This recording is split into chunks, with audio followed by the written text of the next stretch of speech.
আসসালামু আলাইকুম। আশা করি সবাই ভালো আছো। তো আজকে আমরা ক্লাস 11-এর তৃতীয় অধ্যায় পড়াবো রাজনৈতিক বিবর্তন। তো রাজনৈতিক বিবর্তন থেকে আমরা আগে পরপর 3টে ভিডিও দিয়েছি। তো আজকে আমরা পড়াবো মোগল ও অটোমান সাম্রাজ্যের তুলনা। তো মোগল ও অটোমান সাম্রাজ্যের তুলনা আমরা আজকে করব, তার সাদৃশ্য এবং বৈসাদৃশ্য আজকে আমরা পড়াবো। তো প্রথমেই আমরা মোগল এবং অটোমান সাম্রাজ্যের উত্থান সম্পর্কে আলোচনা করব। মোগল সাম্রাজ্য এবং অটোমান সাম্রাজ্য। মোগল এবং অটোমান। মোগল এবং অটোমান সাম্রাজ্যের কিভাবে প্রতিষ্ঠা হয়েছিল, সেই প্রতিষ্ঠাতা কে কে বা কারাই বা প্রতিষ্ঠা করেছিল, সেই সম্পর্কে প্রথমে আলোচনা করব। তো প্রথমে আমরা প্রতিষ্ঠা দেখে নেব কি।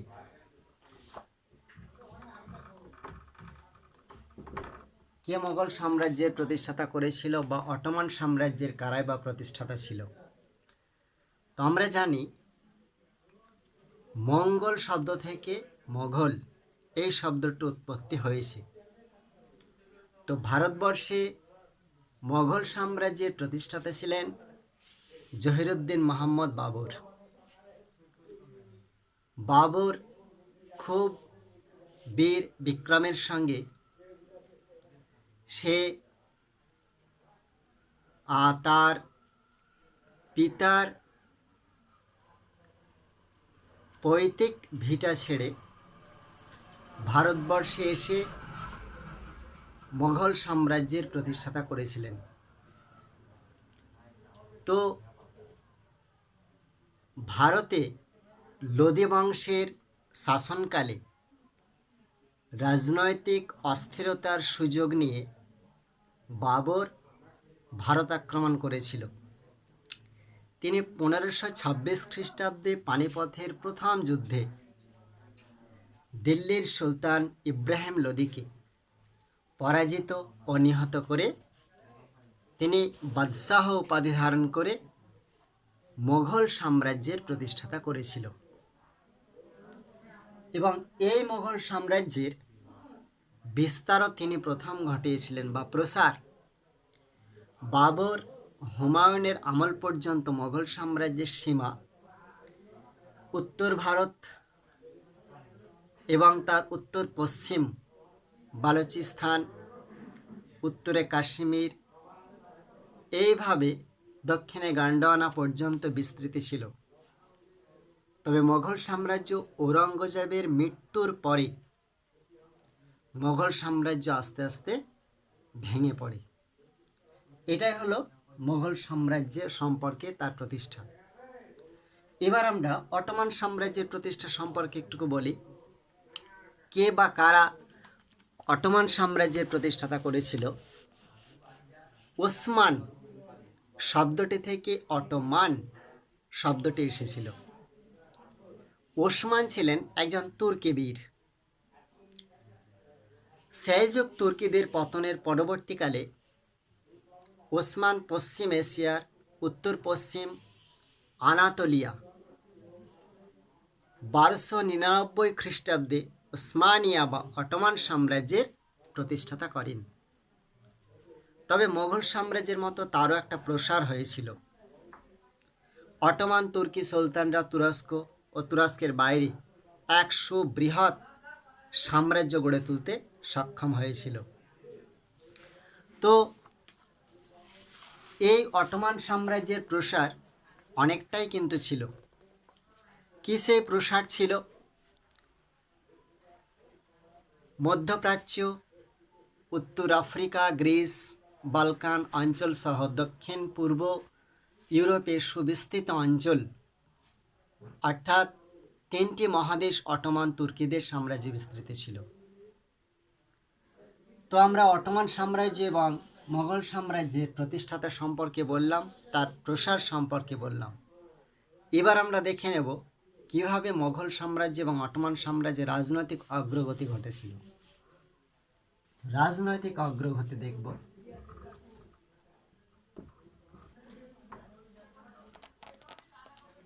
রাজনৈতিক অগ্রগতি, তো রাজনৈতিক অগ্রগতি প্রথমে আমরা মোগল সাম্রাজ্যের আলোচনা করি। তো আমরা আগেই বললাম যে মোগল সাম্রাজ্যের প্রতিষ্ঠাতা ছিলেন কে? বাবর।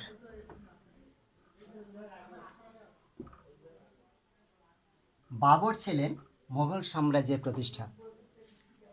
তো বাবর 1526 খ্রিস্টাব্দের সিংহাসনে মাত্র 5 বছর রাজত্ব করার সুযোগ পেয়েছিলেন।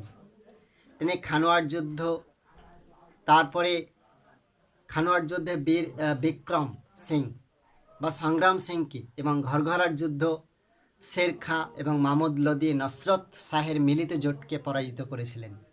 তিনি ভারতে এইভাবে আরও কিছু স্থান দখল করে মোগল সাম্রাজ্যের প্রসার ঘটিয়েছিলেন। ঠিক তার পরে পরেই হুমায়ুনের রাজত্বকাল এসেছিল। হুমায়ুন, তো হুমায়ুন বাবরের মৃত্যুর পর তার পুত্র হুমায়ুন দিল্লি মোগল সিংহাসনে বসেন। কিন্তু বিহারের আফগান শাসক শের খাঁ বা শের শাহ চৌসার যুদ্ধে হুমায়ুনকে পরাজিত করে বাংলা, বিহার, জৌনপুর, কনৌজ, তারপরে এই সবগুলো সে অধিকার করেছিল। এরপরে যখন বিলগ্রামের যুদ্ধ হয় 1540 খ্রিস্টাব্দে, তখন হুমায়ুনকে পুনরায় পরাজিত করে হুমায়ুন রাজ্য হারা হয়ে সপরিবারে ভারত ত্যাগ করেছিলেন। শের খাঁ দিল্লির সিংহাসনে তখন সম্রাটের পদে আসীন হয়েছিল এবং শের শাহ উপাধি গ্রহণ করে তিনি সিংহাসনে বসেছিলেন। তিনি সিংহাসনে বসে শীঘ্রই রাজ্য বিস্তারে মন দিয়েছিলেন। তিনি সিন্ধুর খোক্কর উপজাতি বিদ্রোহ দমন করে এবং বাংলা আক্রমণ করে সেখানকার শাসক খিজির খাঁকে বিতাড়িত করেছিলেন।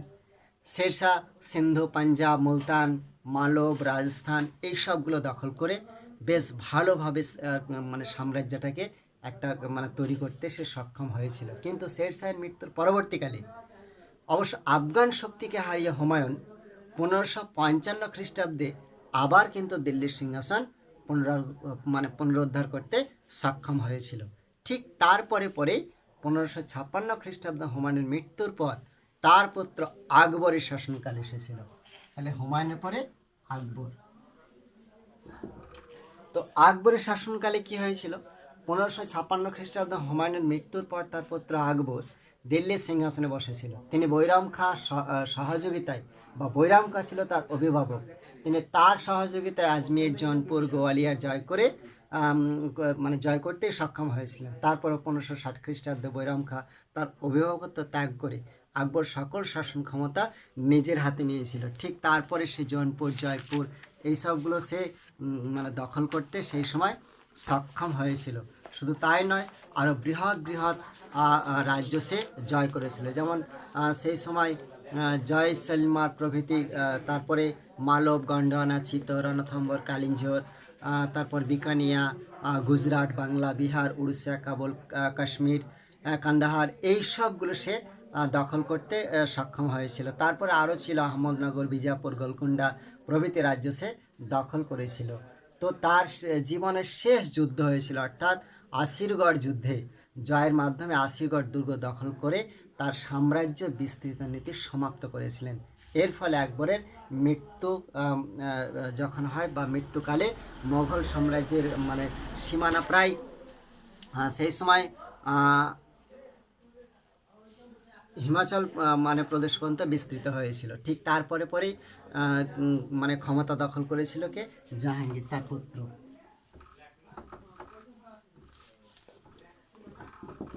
জাহাঙ্গীর, তো জাহাঙ্গীরের একটু বলে নেই। আকবরের পুত্র জাহাঙ্গীর বাংলার 12 ভূঁইয়া নামে এক সামন্ত জমিদারদের বিদ্রোহ দমন করে সেখানে মোগলদের কর্তৃত্ব পুনঃপ্রতিষ্ঠা করতে তিনি সক্ষম হয়েছিলেন। এছাড়াও তিনি মেবারে মোগলদের চূড়ান্ত কর্তৃত্ব প্রতিষ্ঠা করেছিলেন। তারপরে তিনি আহমদনগর কিছু অংশ দখল করেছিলেন। কান্দাহারে মোগলদের হস্তচ্যুত হয়েছিল। সে যাই হোক, তারপরে পরে জাহাঙ্গীরের পরে পরে শাহজাহান ক্ষমতা দখল করেছিল।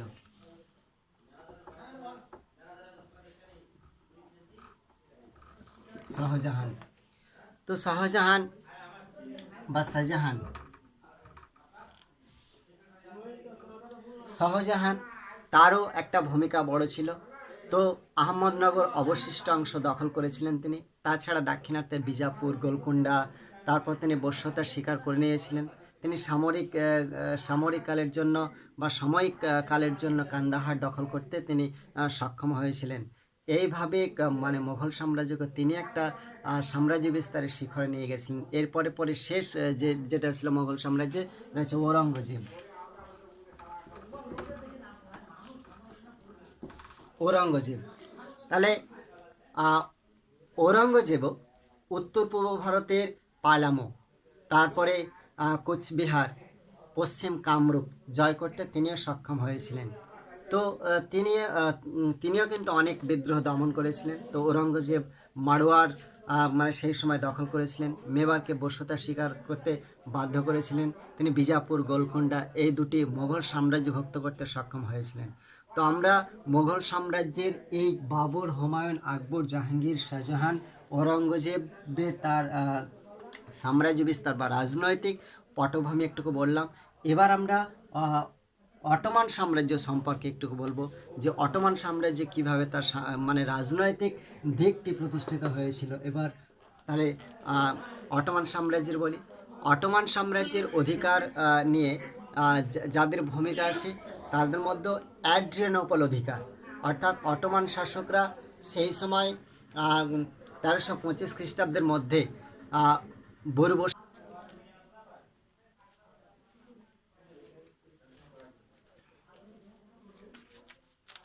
অ্যাড্রিয়ানোপলের অধিকার। তো অটোমান শাসকরা তার 1325 খ্রিস্টাব্দের মধ্যে বুরবাসা দখল করেছিল। তো ক্রমে দক্ষিণ পূর্ব অটোমান সাম্রাজ্যের বিস্তার শুরু হয়েছিল এইভাবে। তো তারপরে পরে কনস্টান্টিনোপল অধিকার করেছিল। 2 নম্বর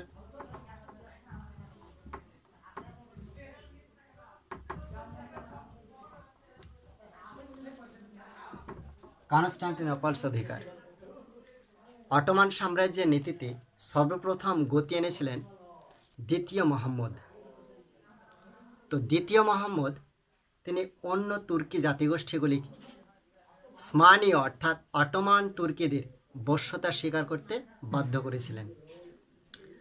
তিনি 1453 খ্রিস্টাব্দে পূর্ব রোমান সাম্রাজ্যের রাজধানী কনস্টান্টিনোপলস, বর্তমান যার নাম হচ্ছে ইস্তানবুল, দখল করে নিয়ে প্রাচীন পূর্ব রোমান সাম্রাজ্যের পতন ঘটিয়েছিলেন।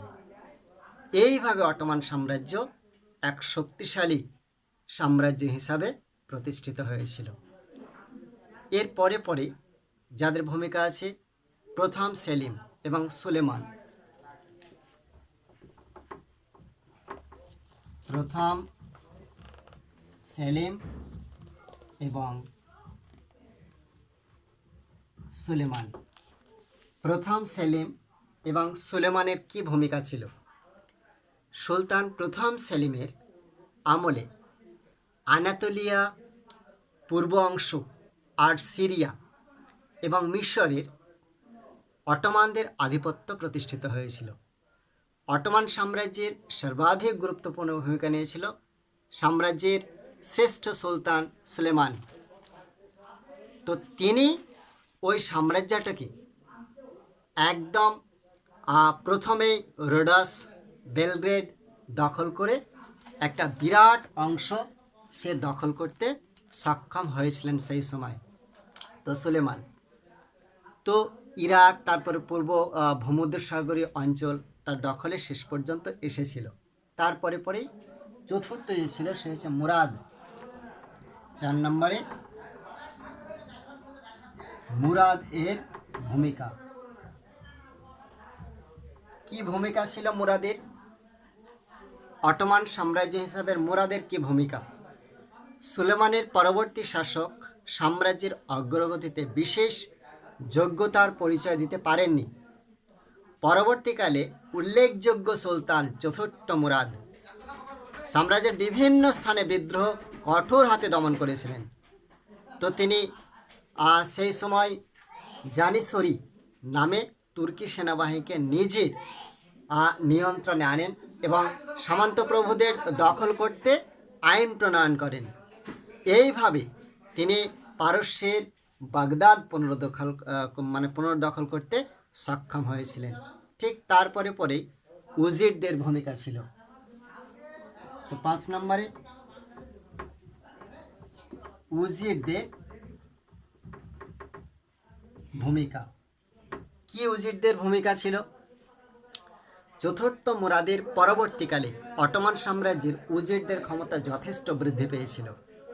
যেমন মোহাম্মদ কিউপলি নামে সুলতান চতুর্থ মেহমেদের জনৈক সুদক্ষ উজির দেশের বিভিন্ন স্থানে বিদ্রোহ দমন করতে সক্ষম হয়েছিলেন এবং লেমেনাস ডেনেটাস নামে দুটি স্থান সে পুনরুদ্দখল করতে সক্ষম হয়েছিলেন। ঠিক তারপরে পরে তার পুত্র অসমেত বা আমেদ সেই সময় উজির পদে বসে হাঙ্গেরি আক্রমণ করে একটা বিশাল অটোমান সাম্রাজ্যের প্রতিষ্ঠাতা তিনি সেই সময় করেছিলেন। তো এই উজিরদেরও ভূমিকা ছিল অটোমান সাম্রাজ্যের একটা বৃহৎ ভূমিকা সেই সময় ছিল। এবার আমরা অটোমান সাম্রাজ্য এবং মোগল সাম্রাজ্যের শাসন ব্যবস্থা সম্পর্কে আমরা একটু জেনে নেব। কি তার শাসন ব্যবস্থা আছে? তো আমরা এতক্ষণ জানলাম যেটা প্রতিষ্ঠা সম্পর্কে জেনেছি আগে, তারপর রাজনৈতিক অগ্রগতিটা আলোচনা করছিলাম। তো রাজনৈতিক অগ্রগতি হিসাবে মোগল সাম্রাজ্যের বাবরের ভূমিকা দেখলাম, হুমায়ুনের ভূমিকা দেখলাম, আকবরের দেখলাম, জাহাঙ্গীর, শাহজাহান, ঔরঙ্গজেব। আর রাজনৈতিক অগ্রগতি হিসাবে অ্যাড্রিয়ানোপলের অধিকার দেখলাম, কনস্টান্টিনোপলসের অধিকার দেখলাম, প্রথম সেলিম এবং সুলেমানের ভূমিকা, মুরাদের ভূমিকা, উজিরদের ভূমিকা।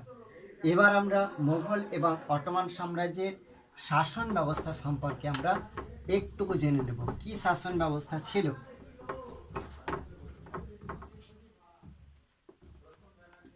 তো 3 নম্বরে শাসন ব্যবস্থা।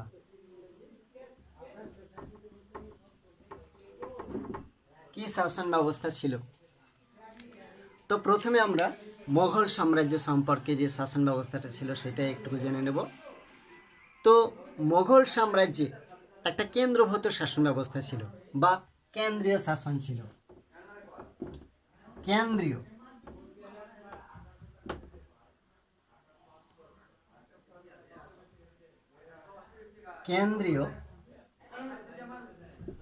শাসন।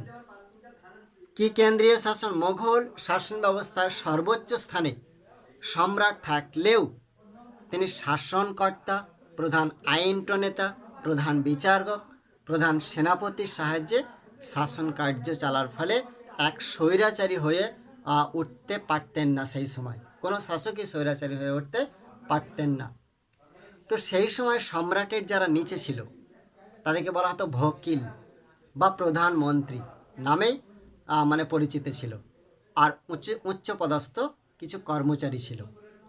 তার নিচে থাকতো 4 জন গুরুত্বপূর্ণ মন্ত্রী, যেমন দেওয়ান বা উজির, তারপরে মীর সামান যিনি রাজস্ব ভারপ্রাপ্ত, মীর বক্সি, তারপরে সুদূর।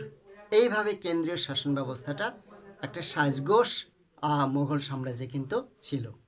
তারপরে পরেই তার প্রাদেশিক শাসনটা একটু জেনে নেব। মোগল সাম্রাজ্যের প্রাদেশিক শাসন।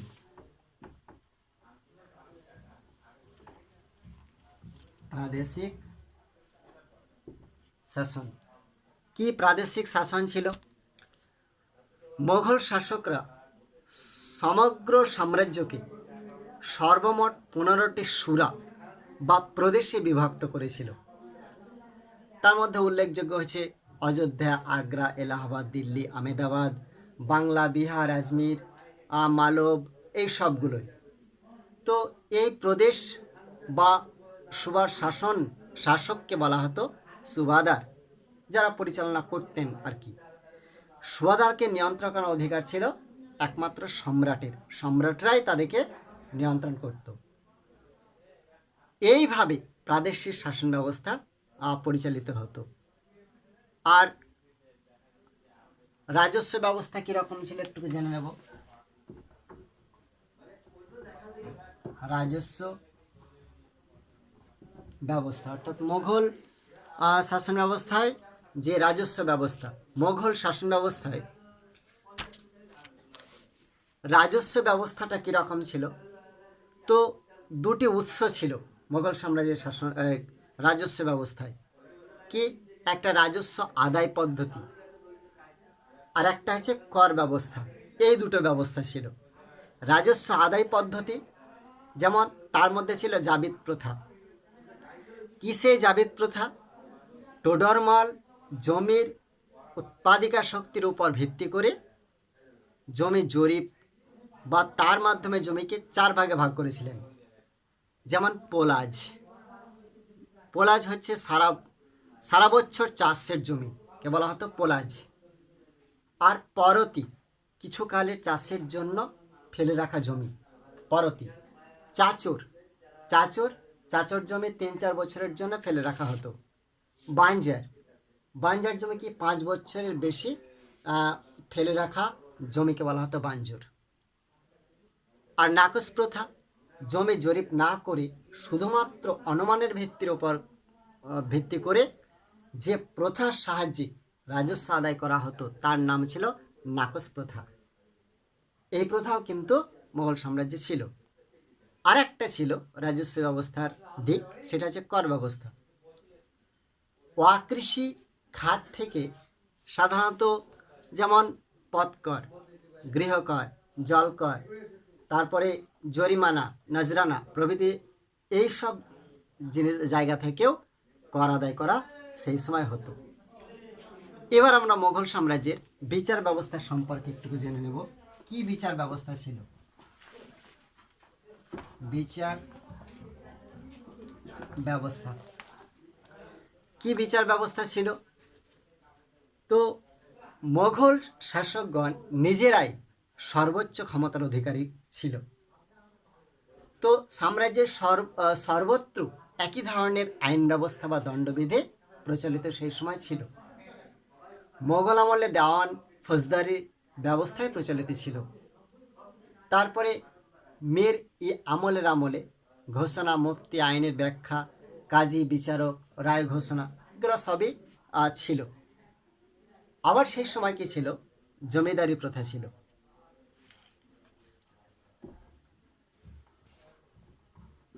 জমিদারি প্রথা মোঘল আমলে যে সকল উচ্চপদস্থ কর্মচারীকে নগদ বেতনের পরিবর্তে নির্দিষ্ট পরিমাণ মহল বা জমি দান করা হতো তাদেরকে জমিদারি বলা হতো। জায়গিরদার তাদের প্রাপ্য নির্দিষ্ট পরিমাণ জমি সেই সময় থেকে রাজস্ব সংগ্রহ করে নিত। আর কি? মনসাবদারি প্রথা। মনসাবদারি প্রথা। তো মুঘল শাসন ব্যবস্থায় মনসবদারি প্রথা চালু ছিল। কি মনসবদারি? আকবরের আমলে প্রবর্তিত হয়েছিল মনসবদারি প্রথা।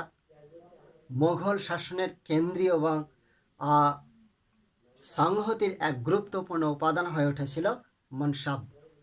মনসব কথার অর্থ কি? পদমর্যাদা। এই প্রথা অনুযায়ী প্রতি মনসবদারকে নির্দিষ্ট পরিমাণে সেনা রাখতে হতো। বিনিময়ে পদমর্যাদা অনুযায়ী তাদের বেতন নির্ধারণ করা হতো। তো মনসবদারদের সর্বোচ্চ 33টি স্তরে কার্যকর কিন্তু ছিল। তারপরে সেনাবাহিনী নিয়ন্ত্রণ করা হয়েছিল। ধর্মনিরপেক্ষতা সেই সময় ছিল। ধর্মনিরপেক্ষতা হিসেবে শাসন ব্যবস্থা গড়ে তোলার জন্য আকবর দিন ইলাহি প্রবর্তন করেছিলেন। তো এই হলো কি মুঘল সাম্রাজ্যের শাসন ব্যবস্থা। তাহলে তার কেন্দ্রীয় শাসন ছিল, প্রাদেশিক শাসন ব্যবস্থা ছিল, রাজস্ব ব্যবস্থা ছিল, বিচার ব্যবস্থা ছিল, জমিদারি প্রথা ছিল, মনসবদারি প্রথা ছিল, ধর্মীয় কিছু বিধিনিষেধ ছিল।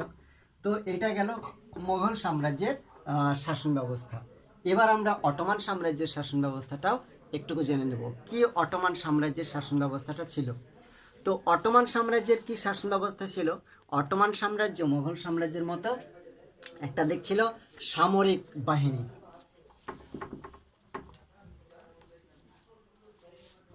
সামরিক বাহিনী। তো অটোমান সাম্রাজ্যের এক নিরঙ্কুশ স্বৈরতন্ত্রের ভিত্তি ছিল তাদের শক্তিশালী সুবিশাল সেনাবাহিনী। তো প্রথম দিকেই তারা অশ্বারোহী ছিল সামরিক শক্তির মূল ভিত্তি। আবার গাজী নামে পরিচিত এই সৈনিকদের নগদ বেতনের পরিবর্তে ভূমি রাজস্বের অংশ দেওয়া হতো। এটা ছিল অটোমান সাম্রাজ্যের মানে সামরিক ব্যবস্থার একটা দিক। তো মোগল সাম্রাজ্যের মতো তাদেরও কেন্দ্রীয় প্রশাসন ছিল।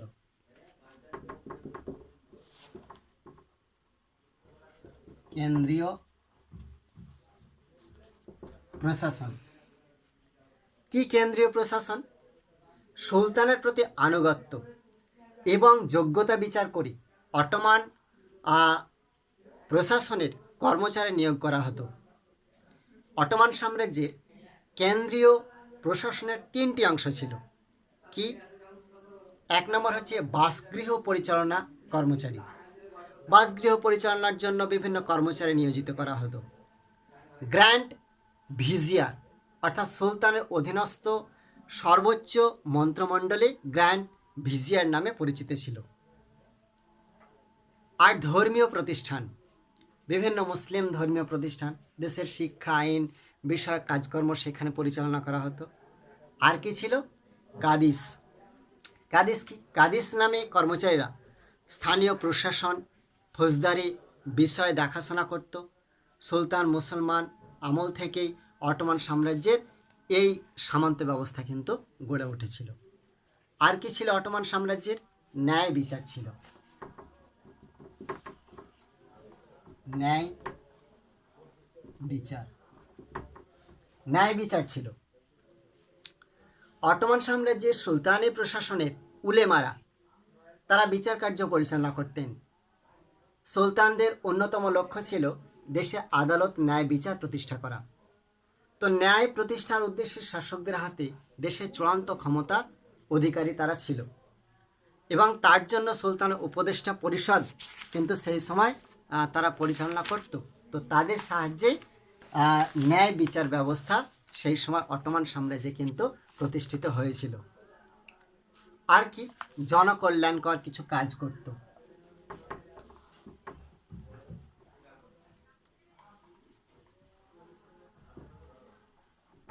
কিছু জনকল্যাণকর কাজ করা হতো।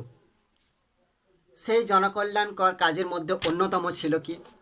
যেমন নজরদারি। দেশের সর্বাধিক অগ্রগতির তদারকির উদ্দেশ্যে অটোমান সুলতানরা বা কর্মচারীরা নজরদারি চালাতেন, যাতে কোনো রকমের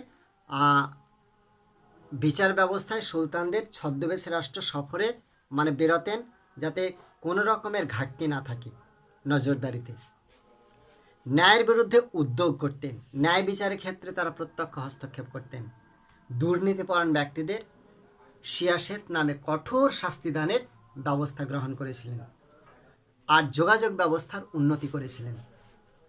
অর্থাৎ সেই সময় সেনাবাহিনী এবং প্রশাসনের যাতায়াতের সুবিধার উদ্দেশ্যে রাস্তাঘাট সেতু প্রভৃতি সেই সময় নির্মাণ করা হয়েছিল। তো এই গেল আমাদের শাসন ব্যবস্থা। তো মোগল সাম্রাজ্যের শাসন ব্যবস্থা এবং অটোমান সাম্রাজ্যের শাসন ব্যবস্থা। এবার আমরা একটু জেনে নেব সভ্যতা সাংস্কৃতিক দিকটি। অটোমান সাম্রাজ্য এবং মোগল সাম্রাজ্যের কি সভ্যতা এবং সাংস্কৃতিক দিক ছিল। তাহলে মোগল এবং অটোমান সাম্রাজ্যের সভ্যতা সাংস্কৃতিক কতটা ছিল একটু জেনে নেব সেটা। তো মোগল সাম্রাজ্যের স্থাপত্য কি ছিল? যেমন বাবরের আমলে সভ্যতা কি সংস্কৃতি ছিল? মোগল সম্রাট বাবর তার পানিপথের কাবুল বাগ মসজিদ, তারপরে জামা মসজিদ, তারপর অন্যান্য কয়েকটা অট্টালিকা প্রাসাদ সেই সময় কিন্তু ছিল, অর্থাৎ শিক্ষা প্রতিষ্ঠান একটা ছিল। ঠিক হুমায়ুনের সময়তেও সেই সময় হুমায়ুন ফতেহাবাদ, আগ্রা দুটি মসজিদ নির্মাণ করতে সক্ষম হয়েছিলেন। ঠিক মোগল সাম্রাজ্যকে আরও সমৃদ্ধিশালী করেছিল কি? শেরশাহ। অর্থাৎ হুমায়ুনের সময় সেই সময় সভ্যতা সংস্কৃতির একটা পরিচয় পাওয়া গেছে। তারপরে শেরশাহের সময় যেমন পুরানা কিল্লা, কিলায়ে কহনা নামে পরিচিত একটি মসজিদ, বিহারের শাসামে সমাধিসৌধ। তারপরে পরেই আকবরের আমলে উল্লেখযোগ্য স্থাপত্য যেগুলি ছিল, তার মধ্যে উল্লেখযোগ্য হচ্ছে মানে সেই সময় ইবাদতখানা, তারপরে দেওয়ানি এ আম, দেওয়ানি খাস, তারপরে জামা মসজিদ, তারপরে যোধাবাই মহল, পাঁচ মহল, সেলিম চিস্তির সমাধি, বুলান্দার দরওয়াজা, এগুলো কিন্তু সভ্যতা সংস্কৃতির একটা পরিচয় বহন করে। তারপরে জাহাঙ্গীরের আমলেও সেই সময় নূরজাহানের উদ্যোগে হয়েছিল আকবরের সমাধি নির্মাণ।